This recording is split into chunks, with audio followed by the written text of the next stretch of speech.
former Boston High School dean gets 26 years for s.hooting student. Boston. Shaun Harrison was a Boston High School dean and anti-violence advocate known by students as relevant for his pastor-like demeanor. But the pious facade hid a dark double life. He boasted to students of his gang ties, drugs and guns. He recruited one of them, a 17-year-old student from a broken home, to deal marijuana in school, authorities said. But after a dispute over slumping sales, Harrison shot the teen in the back of the head with a .380 pistol as they walked on a snowy city street in 2015 and left him for dead, prosecutors said. Except Luis Rodriguez didn't die. He dragged himself up and flagged down a passing car. In the hospital, Rodriguez uttered the name of his would-be killer. Reverend Harrison, now 58, was sentenced Friday to as many as 26 years in prison for assault and other charges, capping the sad tale of a wannabe saint, who, prosecutors say, was revealed to be a dangerous, predatory fraud. You professed to be a man of religion. You promote yourself as one who can mentor troubled youth. And yet you violated their safety by bringing drugs and violence to them, Judge Christopher Muse said.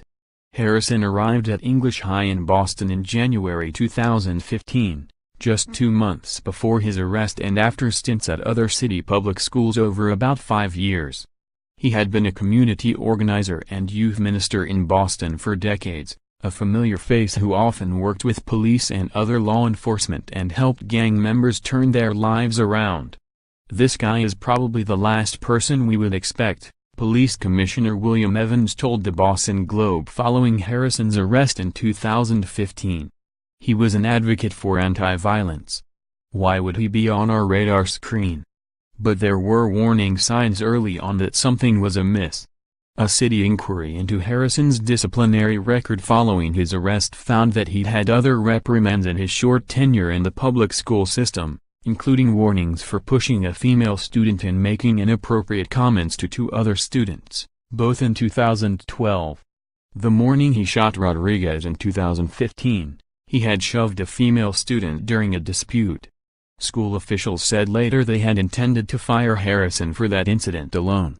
But he was charged with attempted murder the next day instead. Harrison has denied the allegations, telling WHDH-TV he never lived a double life. "I am not a gang member. I'm the Reverend," he told the station. "For me to be accused of something like that, all of a sudden at 55. It's like a nightmare, and you are trying to wake up from this nightmare," he said. His lawyer told the judge Harrison shouldn't have to die in prison, describing him as a well-respected youth advocate with no prior criminal record. But the judge said Harrison acted like an assassin and called it a miracle Rodriguez's name isn't etched into a nearby homicide victim's memorial. "He did everything to engrave Luis' name on one of those stones except get a death certificate," Muse said. Rodriguez, now 20, cried quietly in the back of the courtroom as his aunt described the horror of learning that her nephew was nearly killed by someone he trusted. The bullet entered near Rodriguez's right ear and just missed his carotid artery, breaking his jawbone and causing nerve damage and hearing loss. "May God forgive you, sir, because we will not," Diana Rodriguez said between sobs.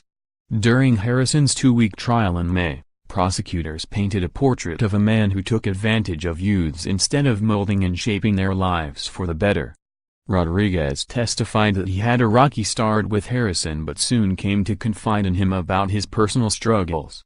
His mother was incarcerated and his grandmother largely raised him. "He was my counselor. I went to him for everything," Rodriguez said in court, according to the Globe. On the night he was shot, Rodriguez said the two were planning to meet at a gas station. Harrison had promised to bring drugs and take Rodriguez to a place where the two could meet women, prosecutors said.